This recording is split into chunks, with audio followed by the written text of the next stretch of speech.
نحمده ونصلي على رسوله النبي الكريم اما بعد فاعوذ باللہ من الشیطان الرجیم بسم اللہ الرحمن الرحیم۔ آج کا عنوان اللہ تعالی سے امید اور حسن ظن۔ اللہ تعالی کے خوف و خشیت کے ساتھ اس کی رحمت سے اپنے لیے بھلائی کی امید رکھنا بہت بڑا عظیم عمل ہے۔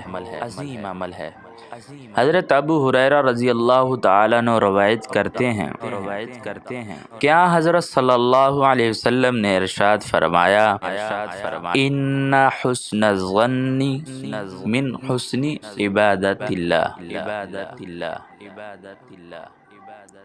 اللہ تعالی سے اچھا گمان رکھنا بھی اللہ تعالی کی اچھی عبادت ہے۔ اور ایک حدیث قدسی میں حضرت صلی اللہ علیہ وسلم نے اللہ تعالی کا یہ ارشاد نقل فرمایا ہے کہ میرا بندہ مجھ سے جو گمان رکھتا ہے میں اس کے مطابق ہوں، اور جہاں وہ مجھے یاد کرے میں اس کے ساتھ ہوں۔ قرآن و حدیث میں اللہ تعالیٰ کی رحمت سے اچھی امید رکھنے کے لیے بڑے فضائل وارد ہوئے ہیں، لیکن اس کا مطلب یہ ہے کہ انسان اپنی استطاعت کے مطابق اللہ تعالیٰ کے احکام کے مطابق زندگی گزارنے کی کوشش میں لگا رہے، اور جہاں اس کوشش کے باوجود غلطیاں اور کوتاہیاں ہو جائیں تو ان کے بارے میں اللہ تعالیٰ کی رحمت کا امیدوار رہے۔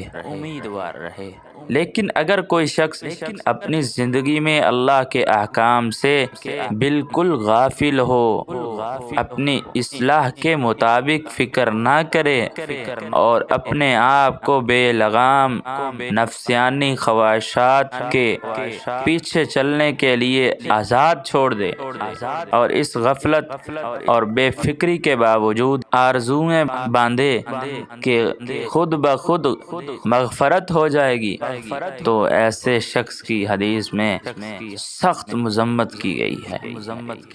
صحیح طرز عمل یہ ہے کہ اپنی اصلاح کی فکر کے ساتھ انسان اللہ تعالی کے خوف و خشیت،